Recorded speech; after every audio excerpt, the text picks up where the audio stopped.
Well, it's getting to be 7 o'clock. Should we go ahead and just kind of work our way through introductions?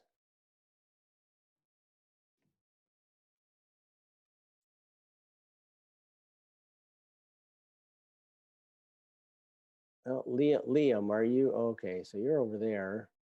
All right. Trying to figure out how we can scroll through the through the list here and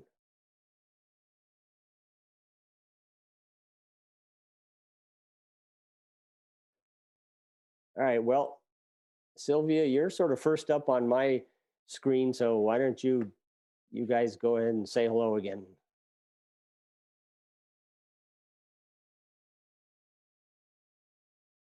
You're muted, Sylvia. Yep.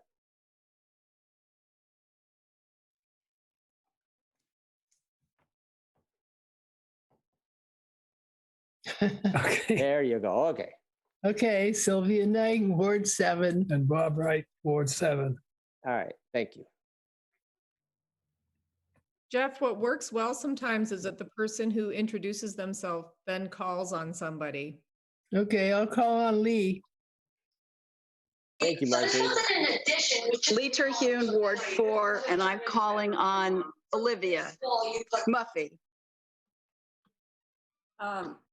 Muffy Mylands, Ward 7. And I'll call on Carol Henson. Carol Henson, Ward 4. And I will call on Sarah Carpenter. Sarah Carpenter, Ward 4 and City Councilor. Call on somebody. Who are you going to nominate, Sarah? I'll call on Connie Ramsey.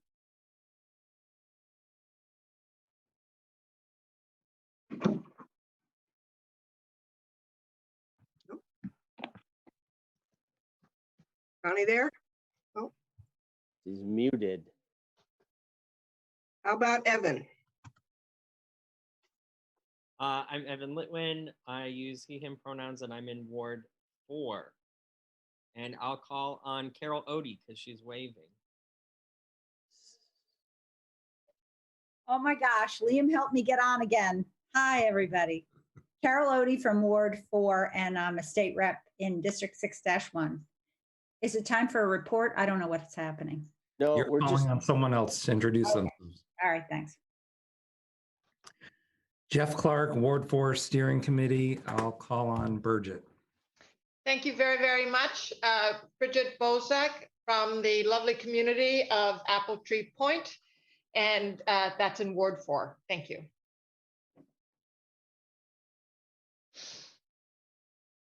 Oh, and I'm not, yeah, I can't see everybody. That's the. I can go. Okay, thank you. Martine Gulick, School Commissioner, Ward 4. Her pronouns, and I will call on my colleague, Kendra Sowers. Hi, Kendra Sowers, Ward 4, also the North District School Commissioner, and I will call on Rebecca Kaplan.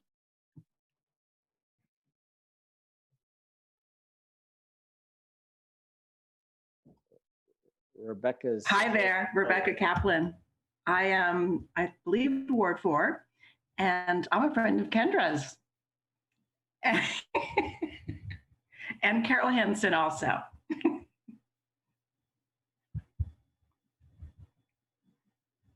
Oh, and I call on Jenny Tomczak. I'm a friend of hers too. Tomczak, Ward 4, and I call on Ali Deng. Yep, Ali Deng, City Council, Ward 7, and I call on Marta Motlus. Hi, Martha Malpas from Ward 7. Glad to be here. Let's see, who I will call on Eric. Hey, Eric Corbman, Ward 4, Steering Committee, and I'll call on Stephen Hamlin. Stephen Hamlin, Ward 7. Is this the time we would make an announcement also? Yep, go right ahead. Okay, so North Avenue Co-op will be hosting a COVID-19 vaccination clinic The folks from Glover Ambulance Service will administer the one and done Johnson & Johnson dose without appointment to anyone 18 and up. This will be done in the fields at the south end of our property by the People's United Bank on Wednesday, June 16th from 11 to 1. Thank you. And who are you going to tag? Let's see, Salissa.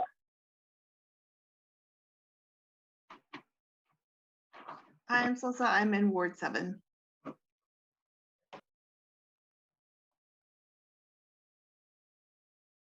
Well,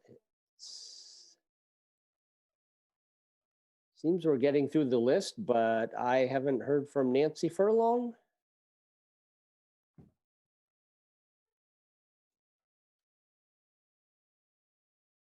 Nancy Furlong, Ward 4, and I have no idea who hasn't been called on yet. Okay. There's another Nancy.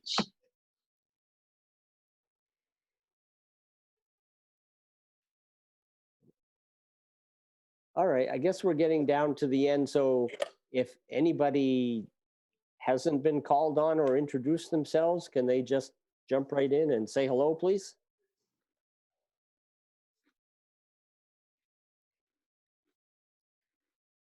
Carrie Swift, Ward 4. Thank you.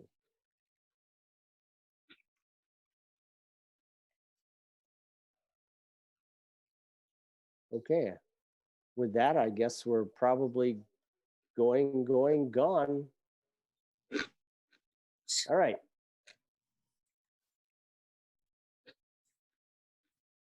Are there Hello? any other announcements?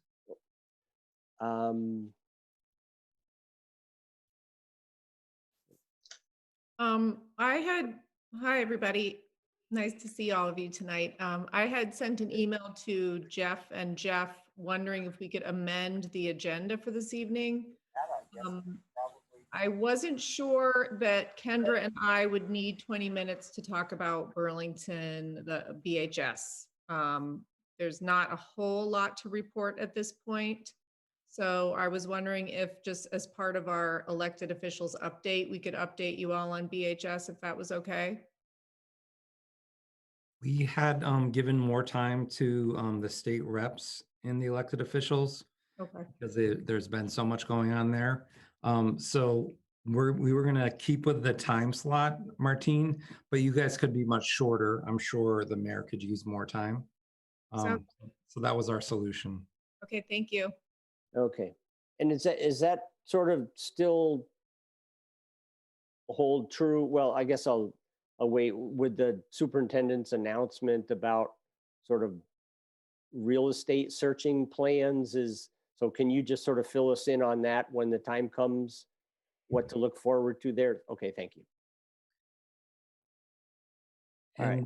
Does anyone know if Bob Hooper is coming? Because maybe, Carol, you wouldn't need as much time without Bob. And we know that our other rep is not able to come this evening due to sickness. Oh yeah, Emma sent us an email and she's got sickness in the family. So our roster is getting kind of thin. So, all right, well then why don't we, Carol, can you lead us off, please? I will. I have an announcement, please. Okay.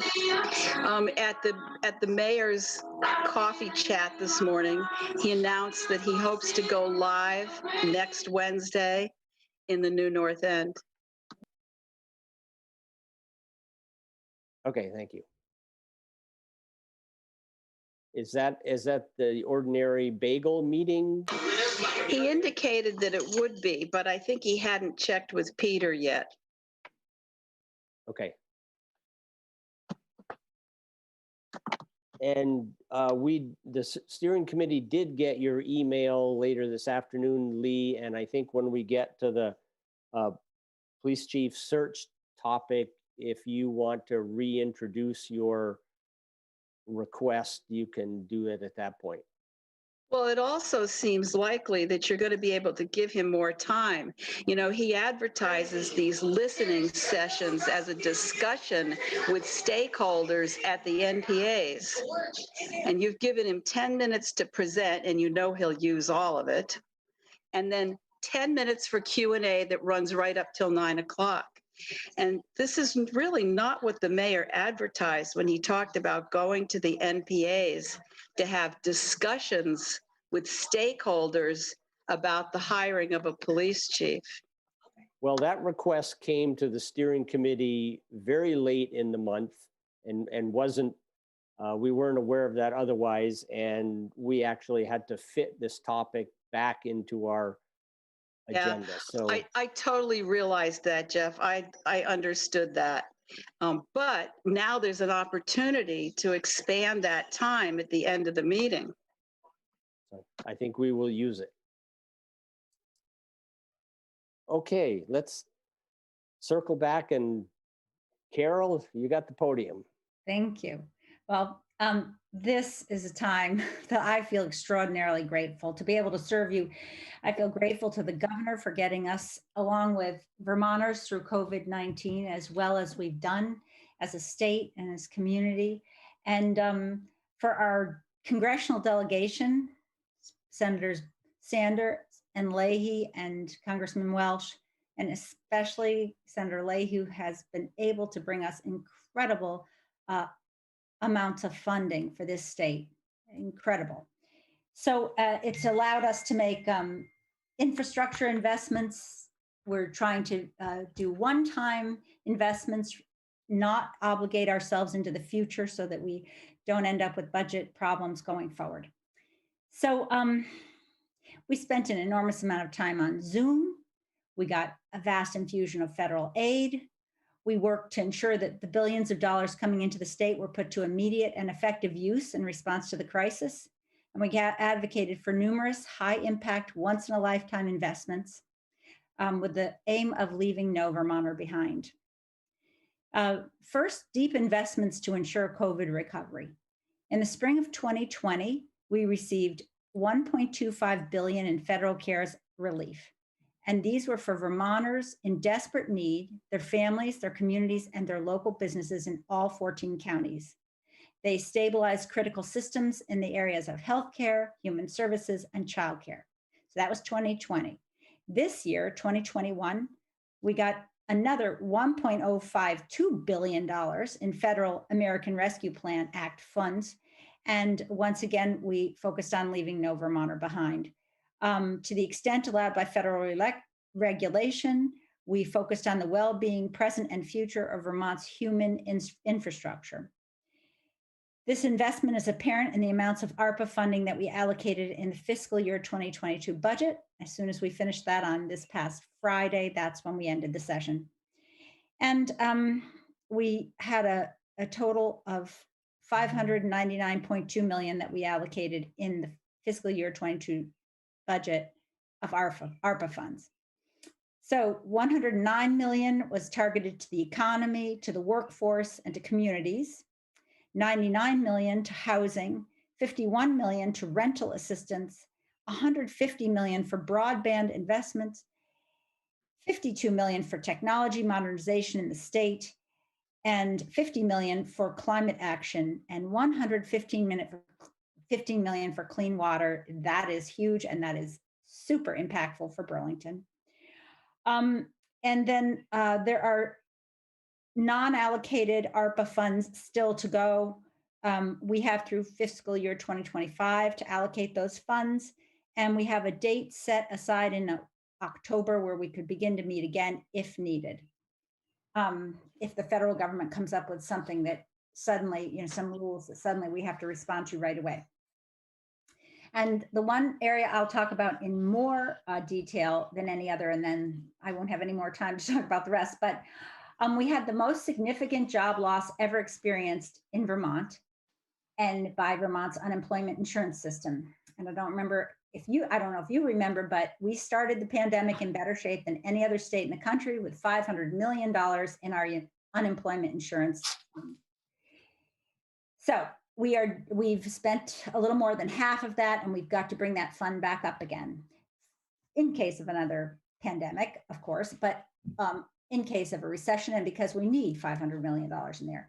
So we designed S62, that started out in the Senate, And it's a package of programs and benefits that supports workers and businesses in the UI system in the future.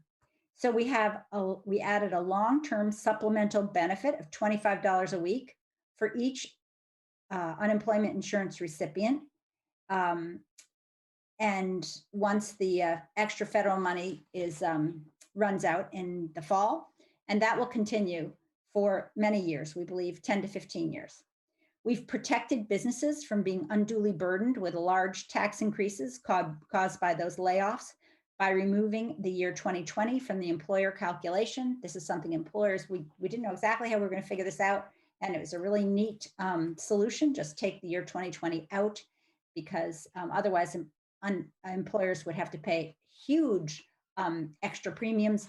And then we would have something like $1 billion in that fund, which is way more than we need.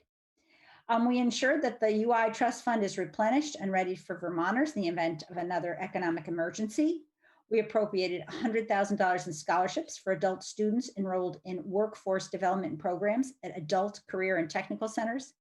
And we provided $150,000 to technical centers for the purchase of new equipment and $150,000 for curriculum development related to high growth, high need sectors.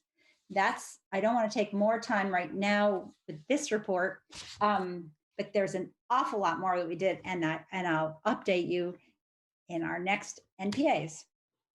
Thanks.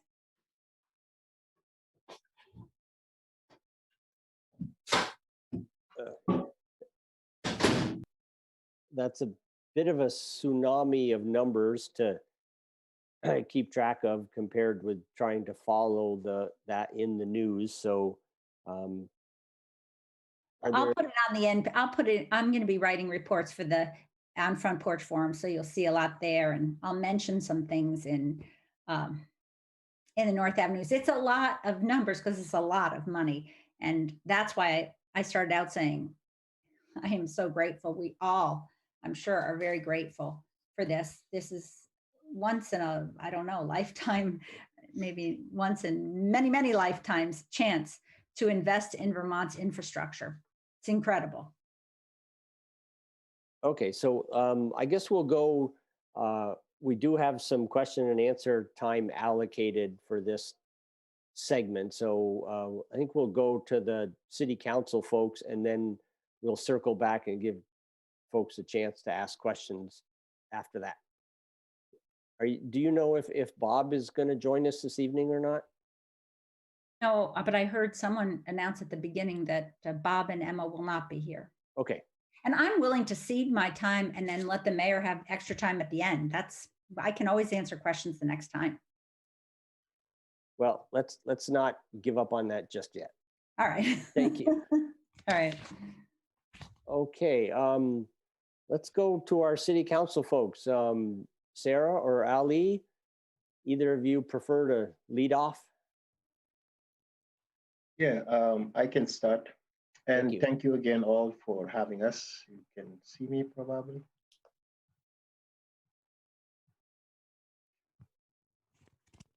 One minute.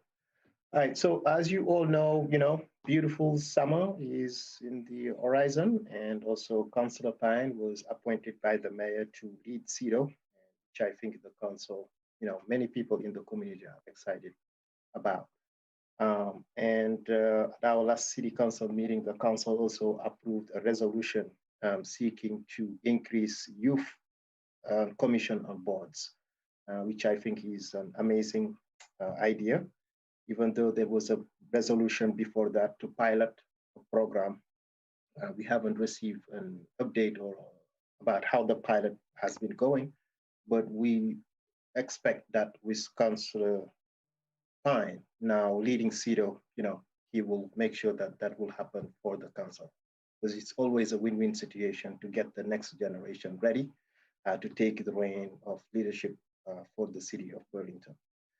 And specifically here in the New North End, both Councilor Carpenter, Barlow, and I, we have been meeting on a regular basis now. And I think to specifically talk about the concerns from our constituency and how do we work together in advocating for the New North End. And I think in the FY 2020 year, we will be trying to meet with the mayor to talk about now re-envisioning North Avenue, not only the neighborhoods, but just North Avenue itself, to make it more vibrant, more welcoming, more beautiful. But I think we all agree that we need something more modern and welcoming and safe as well. So that will be ongoing. And also in here in the New North End, we did work with constituents that expressed some concern about dog issues, and the council passed a resolution. Yeah, hello, Habibi. The niggers, you know, the niggers.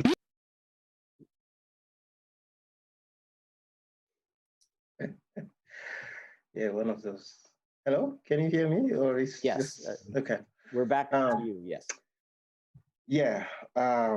Yes. So now the PAC committee, basically, you know, now we're working on the how many people will be working on the dog task force, and also what will be their scope of work. And I think Jake, Cindy, and I will be meeting soon to outline those details.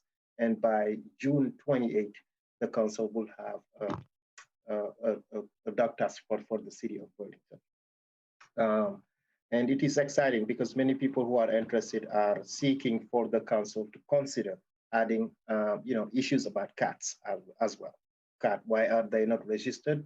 Because cats also, you know, kill birds, and they need to be regulated. That's what people think.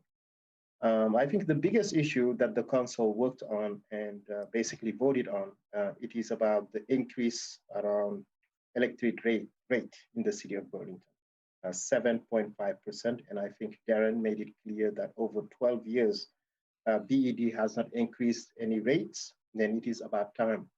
I was the only no vote because I'm not saying it's not due, but I'm saying the timing is not right at all.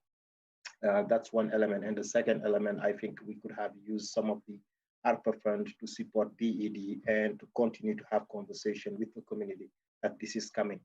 And in the New North End Facebook group, this is a big topic and people are commenting left and right, you know, and it doesn't seem, from my perspective, that the time is right. And when we all run for office, you know, affordability is something that we hear all the time. And people mentioned some issues about, you know, the monopoly, and soon maybe the council will see a proposal seeking residents to switch their thermal energy into electric or be taxed. You know, I think the voters of Burlington approved giving the city that power, and now we will see what's going to come as for that. And I think, yeah, I will leave it to that before taking too much time. Yeah. Okay. Thank you. Nice to see you. Sort of following up on that, it's been a busy month reviewing all of the city budget. We're scrambling to understand all of the departments of which there are money. We're working on a number of premises, the main one being trying to return city services really to the pre-pandemic levels from FY20. And that's not an easy feat because we're still down significant revenue, particularly things like local option taxes. It's amazing how much revenue you lose from parking during the pandemic. So we've still got a lot to make up for. We're also still trying to learn what the ARPA money, the federal money, can be used for. And we've made some commitments already to sustain programs like our Resource and Recovery Center and some of the pandemic activities, which we know will go into FY22. We did use $1.3 million of it to write down the losses from the electric department. And it'll be sort of an ongoing discussion about how those funds can be used. Come with a lot of strings, a lot of money, but they come with a lot of strings. In terms of the budget itself, Again, we're really trying to sustain it to pre-pandemic levels. And, you know, the attention has been primarily really at that. There will be, you know, a fair amount of discussion going into FY22 on the police budget. One thing that will, I think, is a positive that will impact us, we're going to add 2 park rangers. The intent and the job description still need to be worked out, but to manage some of the behavioral issues and that we have within the city park system. We'll also be adding funds for mental health programs and 10 new CSOs, community service officers.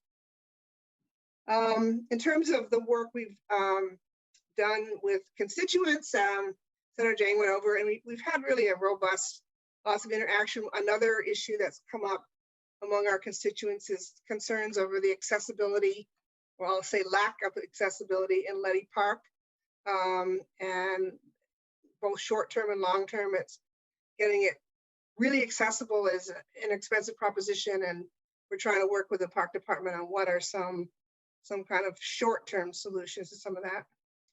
Sort of a corollary to that, as well as we just, the City Council unanimously approved a committee on aging, and we're excited about that, trying to really welcome in our older citizens and Senator Jang, Senator, I promoted you, Ali.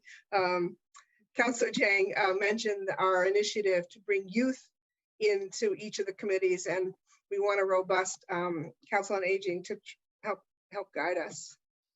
I'm trying to think if there's any others. There's a few ongoing issues. We're still looking at weatherization programs for rental properties and fine-tuning those regulations. That we should see that shortly. Representative Odie did not mention, or actually really Representative Hooper, whose committee this would be in. The 4 charter change ballot items did not make it through the legislature for really no other reason than they simply did not have time. I have to say, I've been following their work on other statewide issues, and it has been fairly overwhelming, the amount of volume of work state reps have had to deal with this year. So those charter changes should be first on the docket when they reconvene in January. And I guess the one other thing, and this is by way of a little bit of an announcement, there has been a group, and I think Senator keep calling you Senator, Ali, Councilman Jang has mentioned in the past that there's a group of folks and trying to pull together a new North End Business Association. And so they've been meeting, trying to organize that, and are encouraging business owners to touch base and really work with them as a way to create a sort of stronger network for businesses in the North End. I'm happy to answer questions. Yeah. If you allow me to add one thing from Mark Barlow, he could not make it, but he has also an update for the new North Avenue News, and he's seeking everyone to read it when it becomes available. And he speaks specifically about the consolidation waste that the City of Burlington and South Burlington has conducted with another entity to do a research. There is a feasibility study that is ready, and Mark Barlow has the details as he served on TUC's transportation utility, and seeking for all of you to read that. It's important, and also ask great questions as we move forward. That will be important. Consolidated trash collection is a hot topic, and in the mix is a conversation about whether the city should run the collection services or whether it should remain with private haulers. So we can probably do that for a topic area coming soon. Yeah. Okay, thank you. There were actually a couple of topics that I was interested in following up on, but before I jump in there, I was hoping that if anybody else has questions for elected officials that you can use the raise your hand function down there on the bottom of the screen, and we will give you an opportunity to ask questions.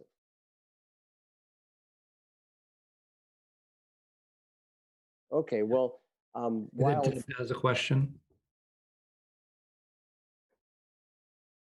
oh yeah, go ahead, Deb. Got to unmute yourself. Right, thank you. I don't see my raise your hand function on my screen for some reason.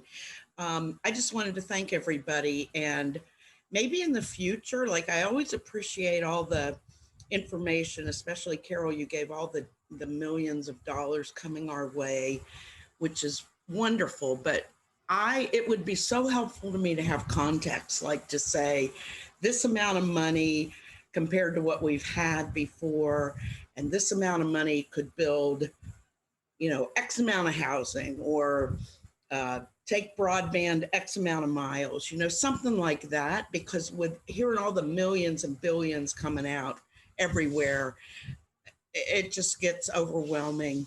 And I just wanted to suggest that for the future, maybe, if it's not too hard of a stretch. That's all.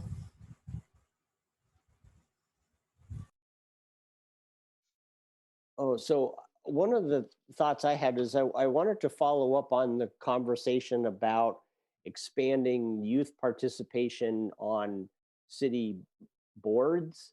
And I'm not sure if what I read was correct. Was that proposal limited to a specific subset of existing boards? I believe the resolution was encouraging representation on all boards, but the youth could only be voting members of a smaller number of boards. So most of the boards are created by charter, city charter, and with a specific number of people or spots. So the youth in that case would just be sort of advisory. There are a few boards, like I think the accessibility board is one that I can think of, that is not created by charter, and they could be a more active participant on a board like that. Yes, I think Councilor Carpenter, got it right.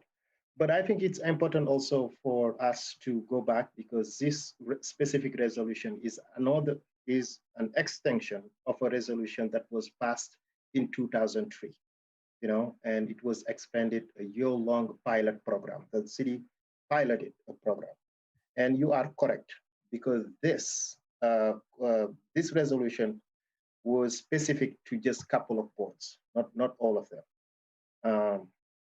And some of those boards include, the CDBG Block Grant Advisory Board, the Advisory Committee on Accessibility, the Church Street Commission, the Board of Health, and the Electric Commission, and the Public Work Commission as well, because those did not have a representation of youth.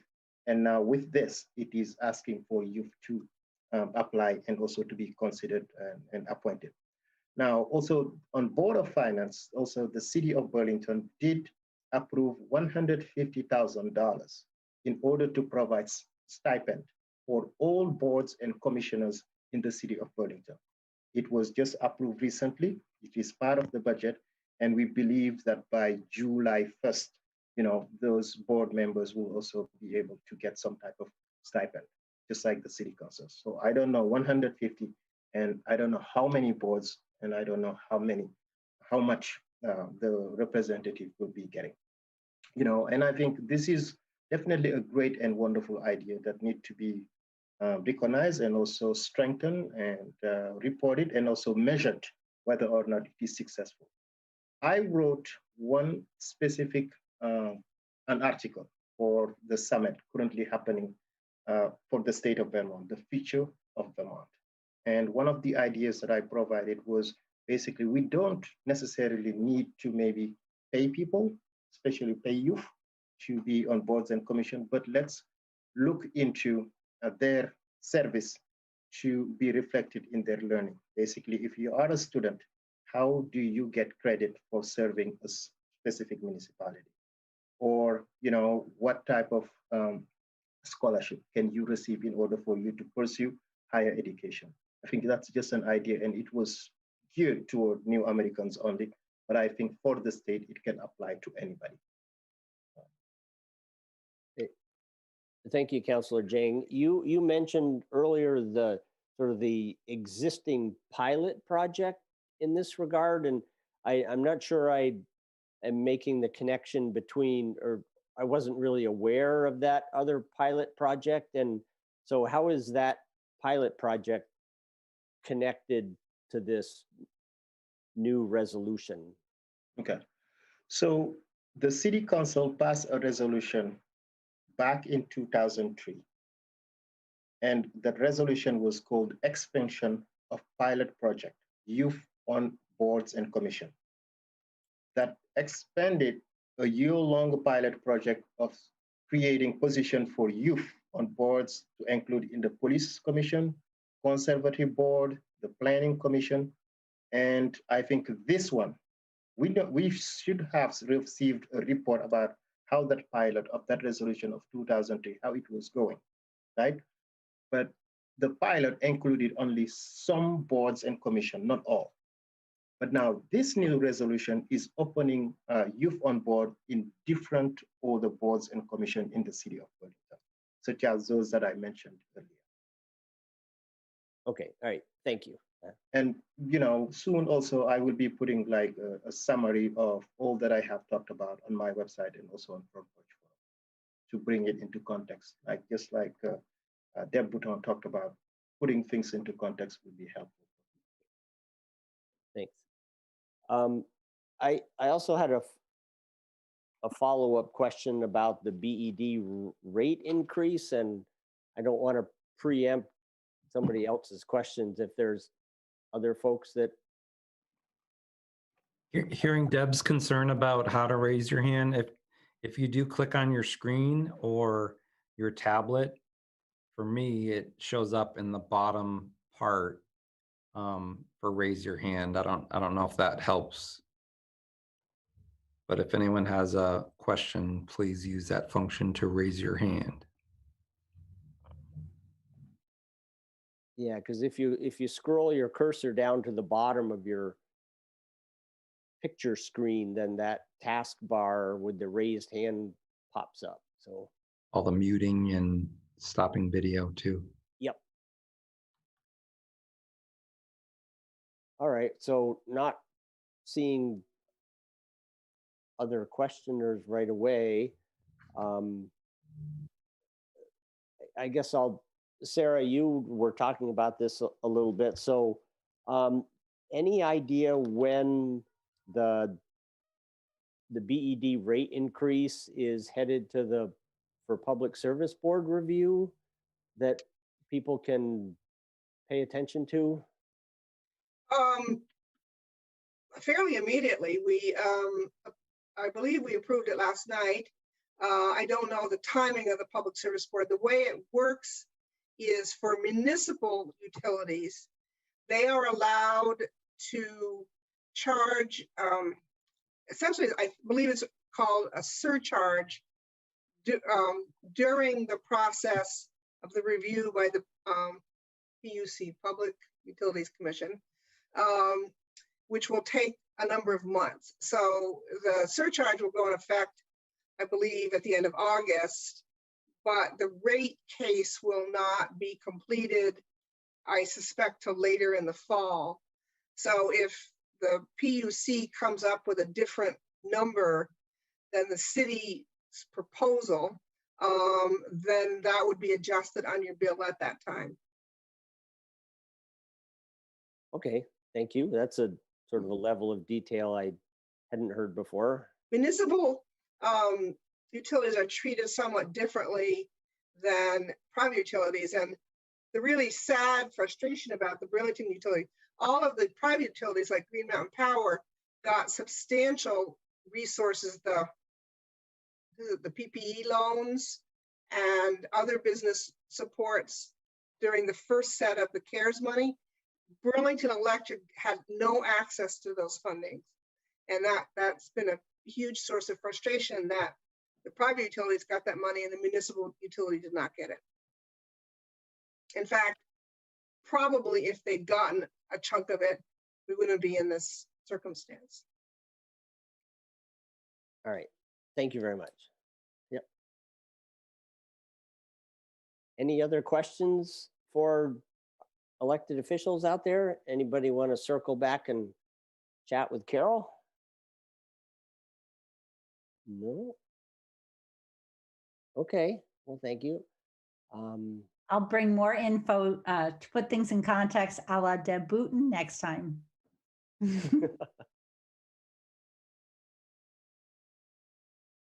I'd just like to add a little factoid to the discussion about the rate increase.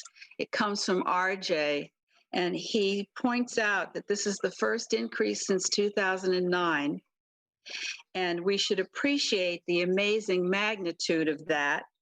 And the fact is that 7.5% is far below the level of inflation over that time, which was 24%.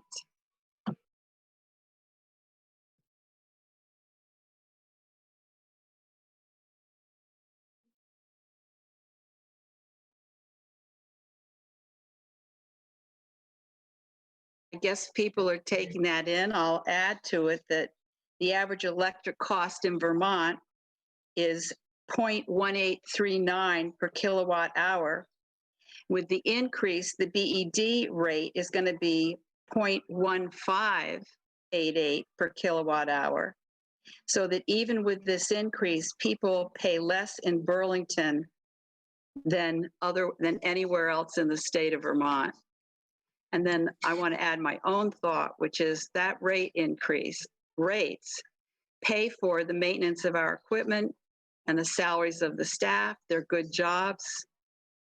We've got high quality service, at least I do at my house, very high quality service. And that affects all of our property values.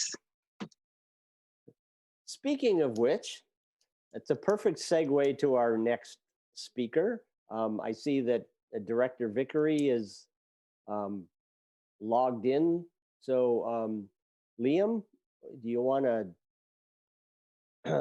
let Mr. Vickery go live? Yep, John should be able to, Yes, to John. share his screen. Well, welcome, John. Thanks for being here. Thanks for having me. I really appreciate it. So you asked for an update, and I will give you an update on the citywide revaluation.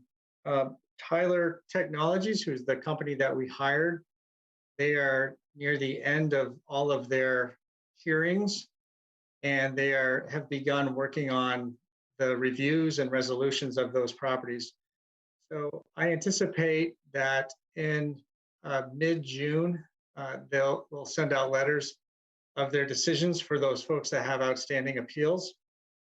And this should be in time for us prepping everything for tax bills, which come out on July 12th, or they're supposed to be out by July 12th. A lot of work to do, and we're getting there. I also want to point out that North Avenue Cooperative, the manufactured homes, those have been reassessed, and they have notices have been just sent in the mail. So those folks should be able to see their new valuations. That was a correction that we made that was discovered after we sent out the notices. So I think that those folks will be pleasantly surprised, and they also would have an opportunity to meet with the assessors if they want additional review of their property. There's a couple other things. There we have this business personal property tax. Those folks have been notified, businesses throughout the city of Burlington, of their new valuations. Those letters were put out in the mail today. I always want to encourage people to make sure that they file their homestead.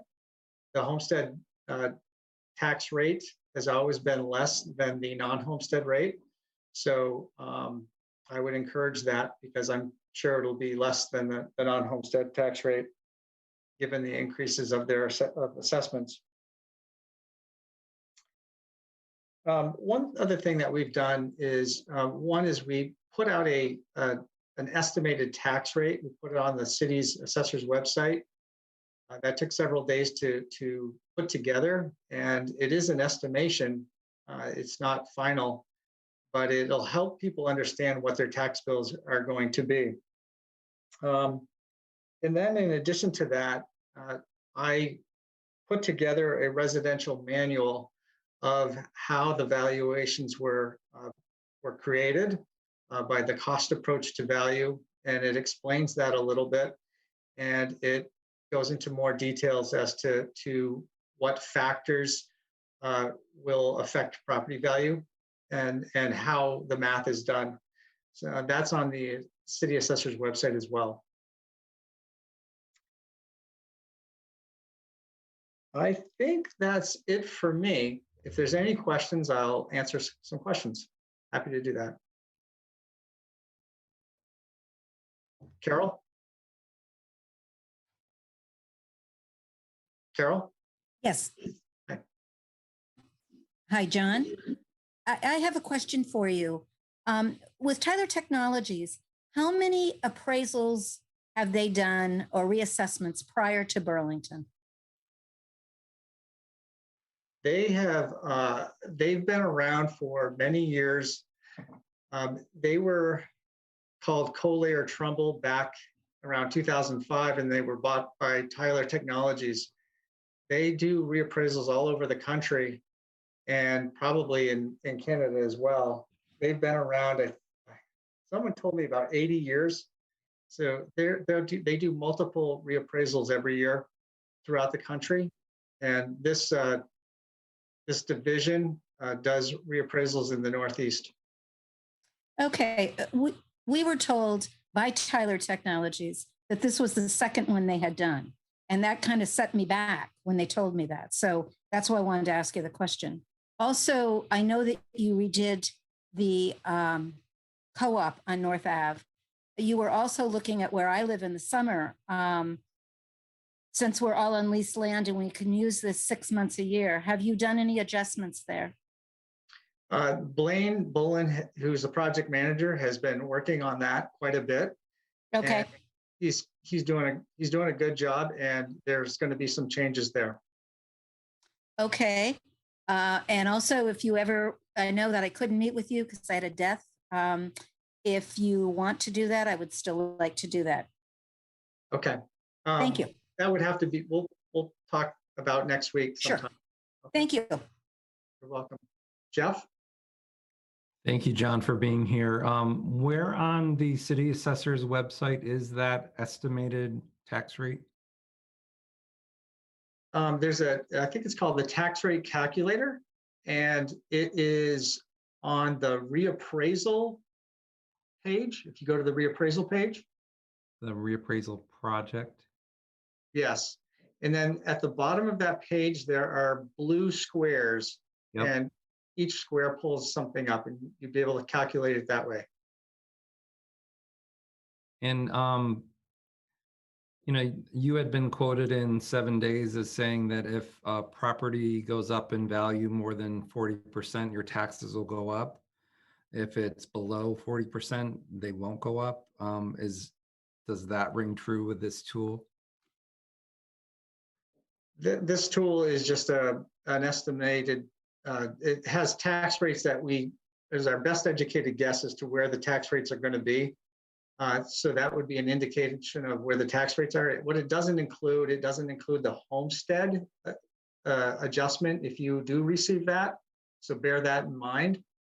It's just regarding if your property value has grown greater than 1.4, that's just an estimation at this point. It might be 1.5, it might be 1.45 in that area.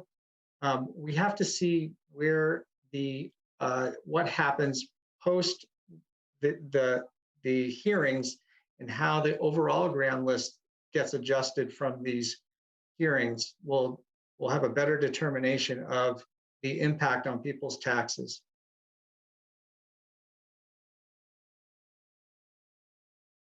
Anything else? any disputing, what you receive after you receive it in the mail? If you have an open appeal hearing with the Board of Assessors, when we send out a letter, you'll have 14 days, we'll probably give more than 14 days to move to the next level step if you're unsatisfied. So if you got in a request after 4 o'clock on the 30th, you have to wait for another year. Well, you can't have an open appeal because that misses the deadline. I have been talking with people that have missed the deadline and asking them, doing a review with them, but they don't have an open appeal. But if there's a factual correction, we'll make the correction and we'll make an adjustment to that property value.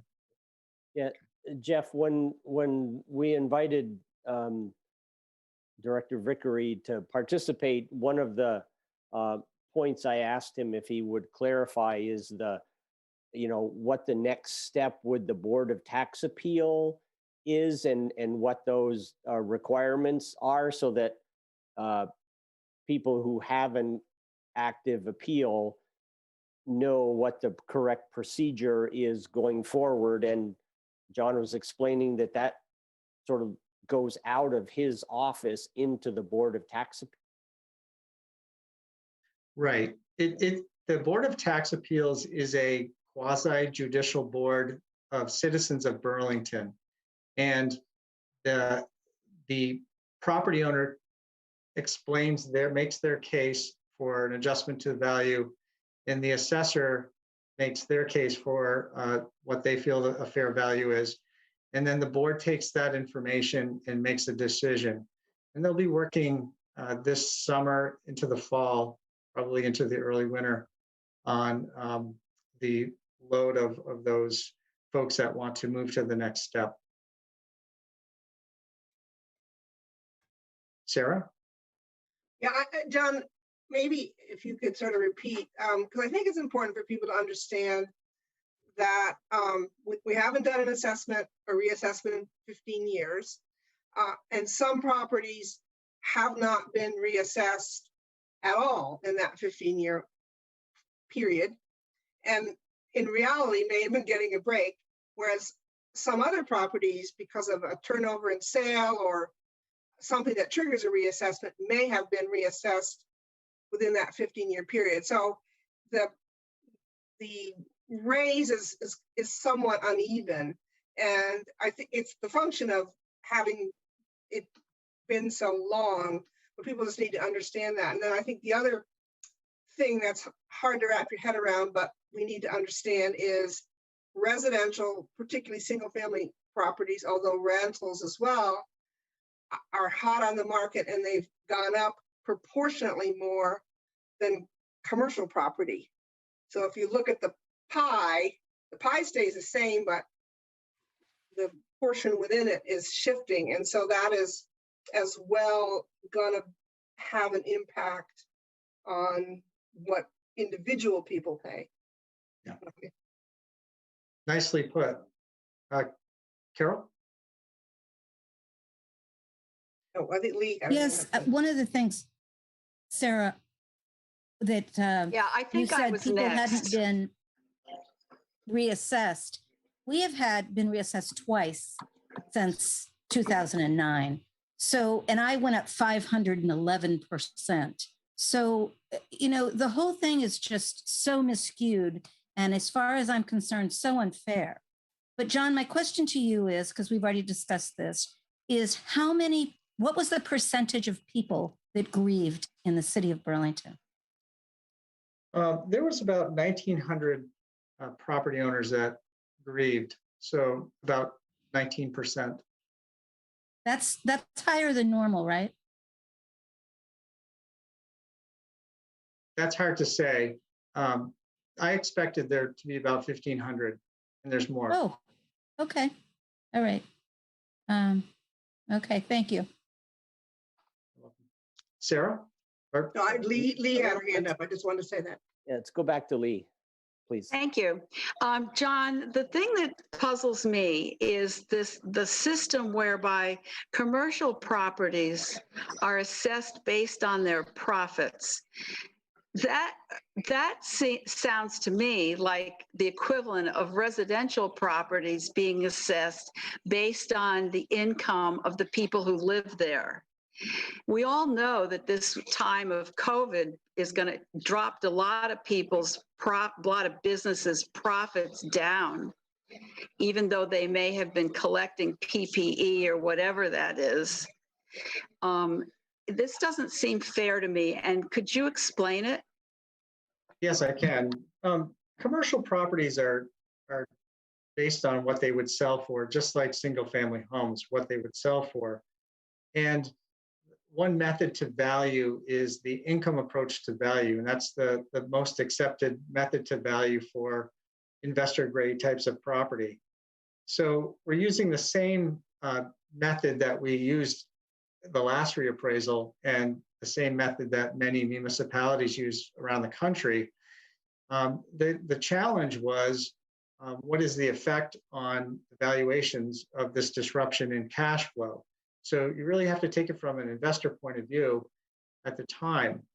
The way I see it is that we're anticipating the market to reach stabilization in the near future.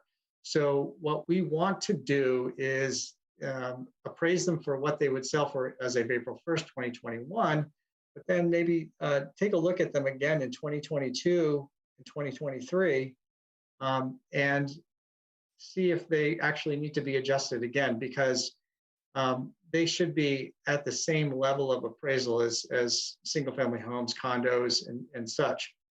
And so that is going to be one of the challenges moving forward, is to monitoring that and to make sure that we have sufficient staff so that we can do the work we need to have so that we can make possible adjustments. I can't say that they're going to be adjusted or the market is going to change for them, but I anticipate that the cash flows of these types of properties are going to improve.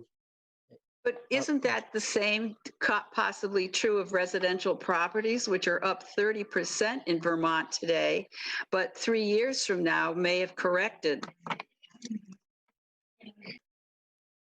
We'll see what happens. The law says that we're to appraise properties for what they sell for today, April 1st, 2021. And so that's the tables have been calibrated to that, to what they would sell for. John, is a follow-up question to that, sort of the commercial approach to value for, commercial properties. So I'm encouraged to hear that you're going to be revisiting the commercial numbers, over the next couple of years. Is that also going to trigger a review of the residential properties in terms of resetting the scale for, the sticker shock that some people have now? Well, it's a relationship issue. So if single family homes are at 100%, say a year from now, and we find that, say, office buildings are not showing that they're at 100%, they're at 80%, or I'm just throwing out a percentage, then it would show an inequity and there should be an adjustment. The challenge is you have to have enough data to be able to do that. And the market for residential homes is pretty strong, and I think it's going to remain strong for another year. So it will be a bit of a challenge to monitor it and then to make decisions as to what the appropriate correction should be. Okay, thank you. Kendra? Yeah, I had a question about how are UVM and like the hospital and some of those bigger institutions, what happens to them during this reappraisal process? They're tax exempt, so they don't officially pay taxes, but they do pay pilot payment in lieu of taxes, or actually a payment for services. They're in an agreement where they're providing the city some revenues. And is that, I guess my question is that being reassessed and as well during this process? Or is that? Well, yeah, exempts are, but they are not paying based on their value of their properties. So it's, I was just had a question if it's a yearly reassessment or how does it work? We have this question all the time about pilot funds. And so I know that they pay on pilot funds, but I was wondering how that was assessed and changed to bring Burlington some money for what we provide to them. They're in an agreement that there's multiple agreements with different institutions and such, and it's not based on value. It's based on services that they provide or services that the city provides to them, so to speak. And so it's different, but there is revenues that come in from these agreements that we have with some of our institutional partners. But it's not always based on value. I know UVM is not based on value, even though we do get some funds from the appropriations from the state based on a very small portion of the University of Vermont property values. If I'm following the queue correctly, we'll go with Sarah, Bridget, and Jeff Clark. Thank you. Just a quick comment on the institutional. Those are negotiated, so the complex negotiation and not with the reappraisal. And I just want to comment that this is for the future, but I personally feel very strongly we cannot go this length of time between appraisals. We need a more continuous process. And so I think the city, there'll be cost to the city for doing that, but I think it's really important that we have a more continuous process than we've certainly had in the last decade. Bridget? I don't even know how to ask this question in an intelligent fashion because I haven't looked at your website. But just judging from this conversation and segueing from the discussion from Sarah, that there is this pie called the budget for the city of Burlington. And my understanding that this reappraisal process was supposed to be revenue neutral. I think that was the phrase that was bantered about. So I understand that to be that this reappraisal process cannot be used to increase property tax revenue to the city of Burlington.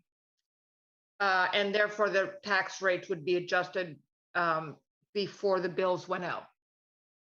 But the conversation we've had in the last few minutes about commercial property versus residential property leads me to understand, and I hope I'm not correct, that the profit income calculation for commercial properties has resulted in commercial properties in Burlington appraisals not going up as high at the same rate as residential. So my question is, given that the pie, it remains the same, and the commercial slice of the pie has deflated, has degraded, maybe not forever, but for now, will the tax rate for residential properties who have seen a higher appraised value at 3 digits mean that the residential property owners will make up the loss of the commercial properties in Burlington to make the budget whole for Burlington? Is it a one-off, or is one offsetting the other? If it's true, if that is correct, that's quite disturbing to me. Yeah, if I may, those are really interesting comments. Sarah put it right. There's this revenue budget pie, so to speak, and the size of the slices are changing depending on the type of property. And commercial property did not increase as much. I do want to point out, though, commercial property has this 120% multiplier, a factor on their value.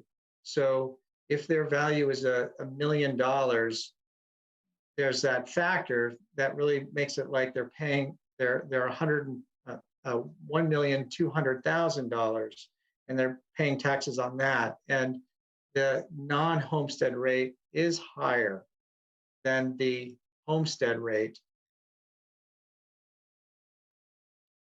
That's. Should we go to the? Yeah. Well, I'm not here to argue with you. I just really want to understand. So the rates are different for lots of reasons, I suppose. But the fact remains that there will be less revenue from commercial property in April 2021 through April 2022. And that loss of that revenue could be made up by a recalculation of the tax rate on residential properties, or not? Well, all the tax rates are going to change as a result of this new valuation. That's for sure. Yeah. But is the residential is the tax rate for residential properties going to be increased, not only because of the values have been increased, but because of the loss of the revenue on commercial properties? Is one related to the other? There's only one municipal rate for both residential and non-residential, and commercial pays a multiplier of 1.2 on top of that. The education rate was split into two for homestead, those folks that declare homesteads, and non-homesteads, which end up being all the commercial. And the homestead rate has been historically always below the non-homestead rate. And I'm pretty sure it's going to be below this next round as well. Hope that's helpful. Yeah. Perhaps we can come back to that, because there are some communities for which that relationship is not necessarily true. That's correct. Yeah. So Jeff Clark? On what percentage of the properties in Burlington are nonprofits?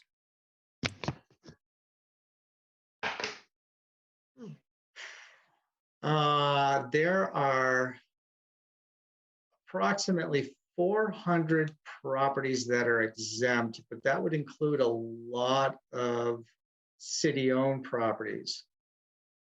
It's probably about 300 would be out of like there's 10,500.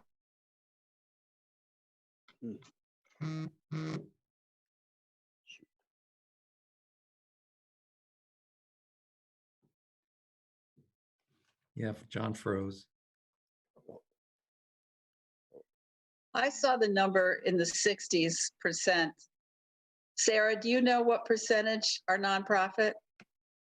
Well, it's important to remember that not all nonprofits are exempt. So the exempt property have to meet certain tests.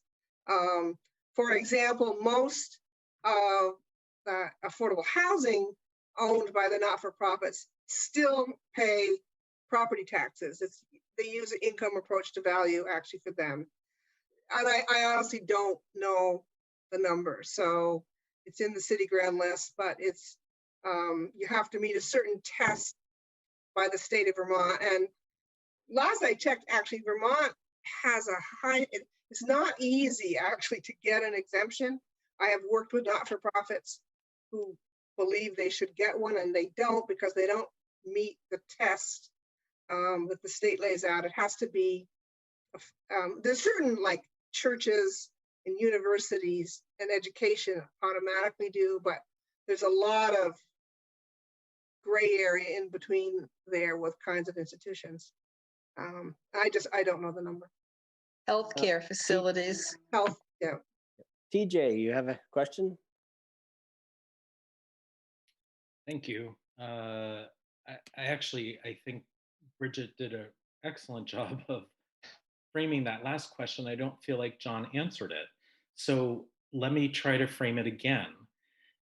We are getting so many taxes for the city of Burlington, and this reappraisal does not raise that number. So the amount of money coming in is the same, that revenue neutral, right?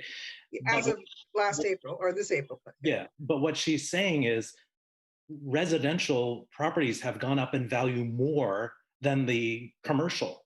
So it leads us to believe that it must be that residential people are going to pick up the tab of that. Is that not correct? Where else is that money coming from? I believe that's correct. Yeah. Okay. Thank you.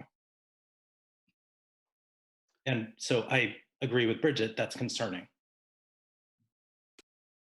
Which is kind of the point I was alluding to in terms of being very interested in the schedule for reappraisal of commercial property over the next couple of years in terms of how soon that imbalance might be corrected, which is why I asked that question.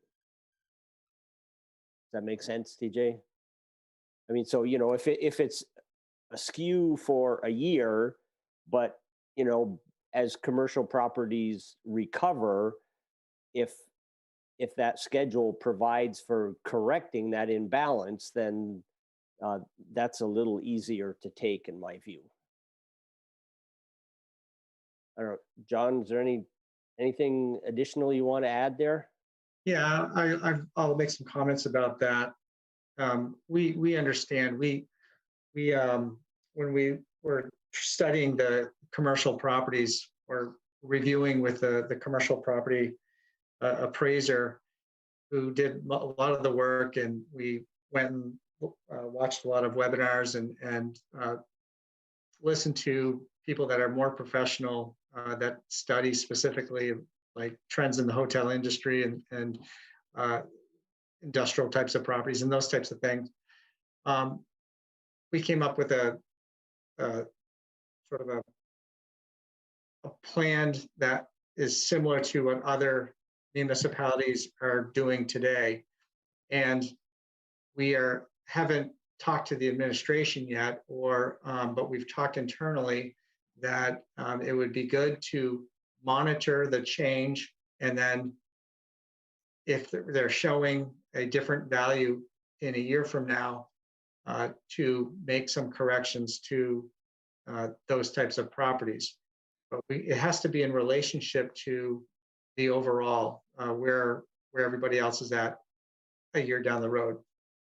So there's some thought. There's a lot of thought that needs to happen through that process, and because you want to do it right and you don't want to mess it up. We have to have the resources, and we've had some general conversations about it, but we haven't brought it up to others. Thank you for that. So yeah, I guess I would pick up on that cue and offer that the question about resources might be a good conversation to have with our city councilors on your behalf. All right, we're getting close to the, I don't know, Jeff Clark is our official. Ellie had a question. Okay, go ahead. Thank you, Jeff. So John, thank you again for all your hard work, managing this for the city of Burlington. And I was just wondering, what have you learned with this process this year? And what are, if any, and what are the processes in making some changes as we move forward quickly, if any? Thank you, Councilor Dang. Well, there's always more communication that should be done, and you can't provide enough information to people through the whole process.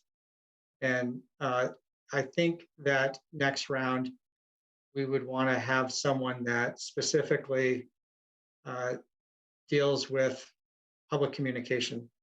I think that would be very helpful. It's, you know, you're so involved in the numbers, and assessors are probably not the greatest at communicating. They're more into looking at statistical ratios and applying adjustments and retesting. That's how it's done.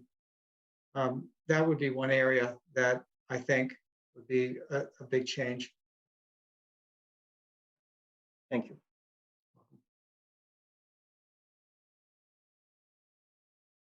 Okay, Mr. Timekeeper, are we ready to shift gears? Sure, it's 8:16. We have this till 8:20. Okay, why don't we go ahead and jump into our school board reps a little early. All right, great. Thank you, Kendra. Thanks.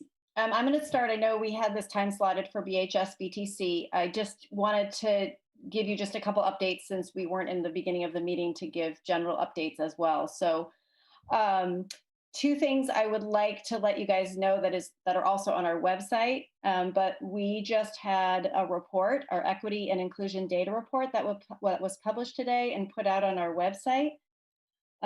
This report analyzes data on student outcomes for all students, and it analyzes data on student academic achievement, discipline, and participation in order to identify and eliminate disparities in these areas, and also to show whether and to what extent there are different student outcomes collaborated with race and ethnicity, household income, language, background, ability, or gender.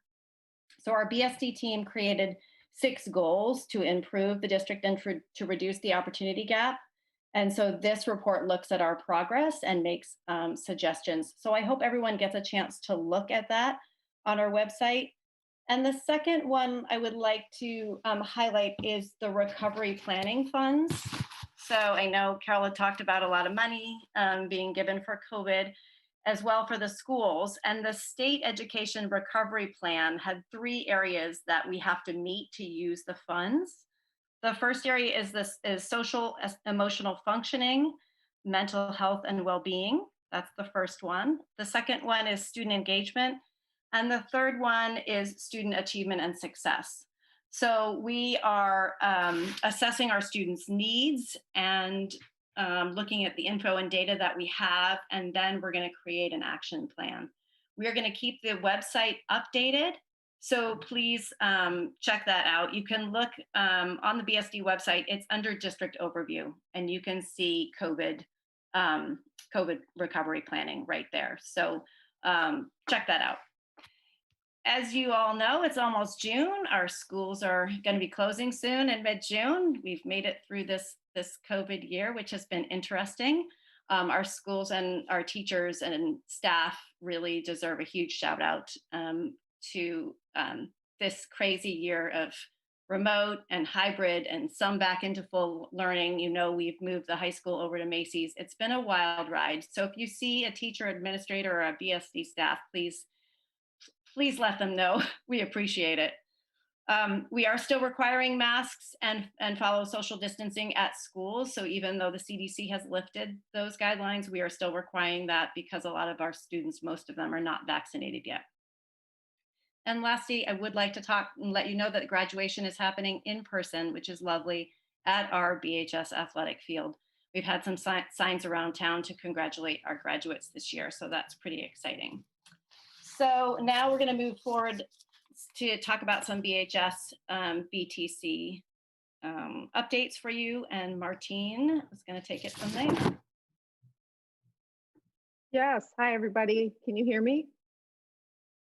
Yeah, so quickly before I talk about BHS and BTC, I did want to mention, I wanted to give a shout out to Kendra and to Carol, both who have been instrumental in a bill that just passed at the House and the Senate called S13, which relates to student weights. And I can tell you, Kendra has spent hundreds of hours probably at this point, I would imagine, putting together a task force that is, you know, a group of folks who are working on this bill, but also putting together a coalition across the state and getting this bill passed in the House and the Senate. you might know that this student weighting formula has been very inequitable for the last 20, 25 years. It does not fund schools properly that are both rural or have high levels of EL students. And Burlington is a school that is probably most adversely, our district is probably the most adversely affected school in the state. And this work has been huge. We started off the session being told that it wasn't even going to be looked at, and then it passed both the House and the Senate. Next year is going to be the big heavy lift, actually figuring out how to implement the new funding, the new weights. So that will be a lot of work. But I did want to give, historically, Carol has done a lot of work around this, and more recently, Kendra has put many, many hours into it. And it will really level the playing field in the state of Vermont if we can get this legislation passed. So thank you both. Yeah, it's big. Moving on to BHS and BTC. I don't know how much you all know, so I don't want to give a huge historical perspective, but suffice it to say that the school board had to make the very difficult decision recently at a school board meeting to stop the BHS re-envisioning. As you might know, we passed that bond a few years back for $70 million. But when we went to start this project, we had to test for various chemicals in the building. And as you know, the levels of PCB were too high. A building actually is still usable. The levels there are not that high, but in some of the other buildings, they were quite high. In the tech center, they were really quite high as well. So when we did the testing and we looked at mitigation, it was going to be about $20 million to do a thorough job of dealing with those PCBs, which would not have left us enough money to do the project, basically. So we had to make the tough decision to stop. So we're sort of now, regrouping and trying to figure out where to go from here. I do want to recommend that you all read the Vermont Digger article from a few weeks back about the PCB levels and the Vermont level, 15 parts per square meter, which is extremely low compared to the national EPA level of 600 and the European Union level of 300. So having this very, very low level of PCBs acceptance is gonna be a problem in our state, because most buildings that were built before 1980 are gonna have levels that are gonna be above 15 parts per square meter. So anyway, it's something for us to think about, and it's something we're gonna have to grapple with.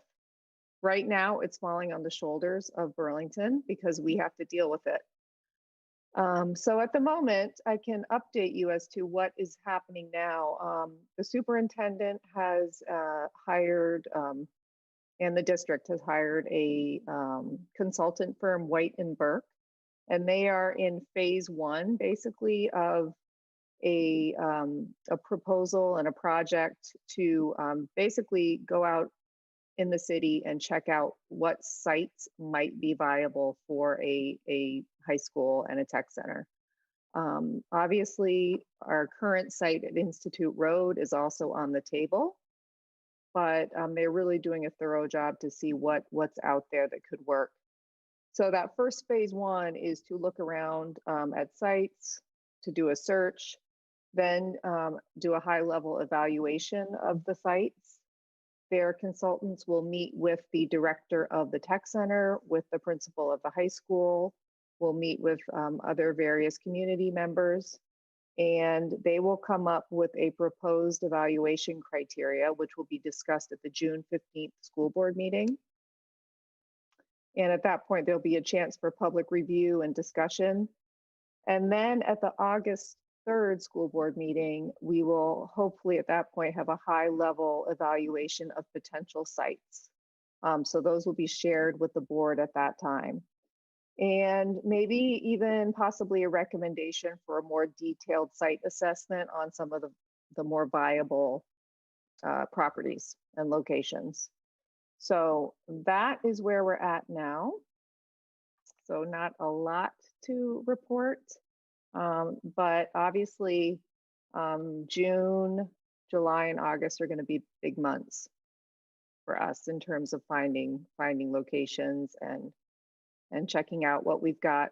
I did want to mention also, there was, when I was talking to Tom Peterson, who was the project manager of the BHS re-envisioning, he did mention to me that one of the options that might present itself at Institute Road is, basically taking down the buildings, but using those foundations, sealing off those foundations and using them to build upon. So that is, something that will also be looked at, as well as the other property on Institute Road, the open space, which isn't much, as you know, we don't have a lot of open space, but everything's on the table at this point. I also want Bridget. Go ahead. I think Kendra may have wanted to add something. I just wanted to add one thing because that was such a great overview of what we're doing. And I did want to just let people know that we are trying to exhaust for funding. We are looking at state and federal and really reaching out to those, both of those agencies, because we really are looking to see if someone can help us with this. We are doing our best to not have Burlingtonians shoulder this entire project. So I want you to know that we are doing our best to look for some partners in this effort as well. So Kendra, in your engagement at the State House, what sort of a response are you getting related to the statewide moratorium, the current moratorium on capital construction statewide? Probably, we have always been asking for that to be lifted. I don't know, Carol, if you have anything to say about that at the state level, because of course we keep hoping that will be lifted. Carol, do you want to speak to that? Sure, yes. I had a bill in when I first started at the State House for that, plus I put the bill in for the waiting study, so that we would come to enough of this topic, both these topics would come to a head, and that was in 2016. We're in 2021 now, and it's rocking. So yes, and we are looking to lift that moratorium. We are also we've got a plan for looking at the needs across the state, so that will get us started with that. And I am working at the state level and reaching out to our federal delegation for help with the high school. I worked on help for the high school to get the $3.5 million so that we didn't have to pay, Burlington residents didn't have to pay for the move to the downtown Burlington location. So, so it's, Thank you, Carol. A big year. You're welcome. Mm-hmm. Yes. Virgin, you've had your hand up for a bit. On S13, kudos. Thank you very much to Carol and to Sandra.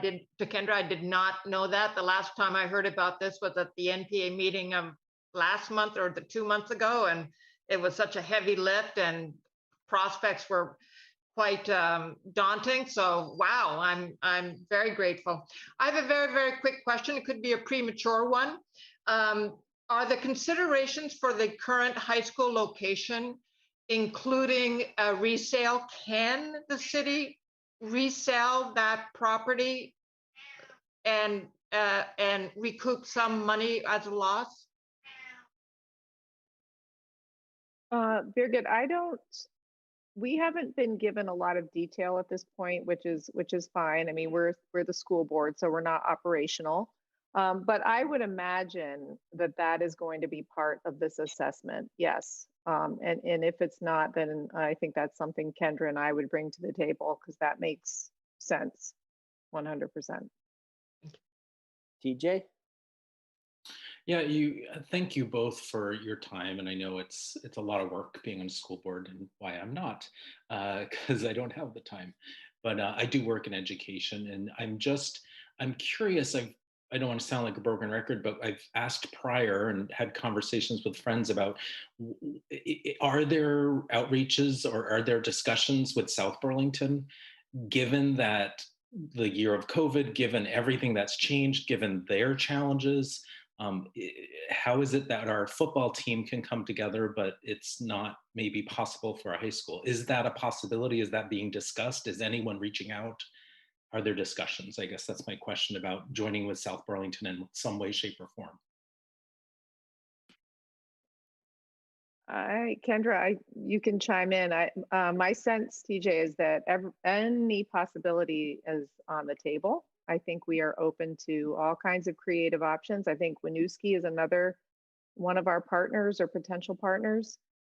So I definitely think we're open.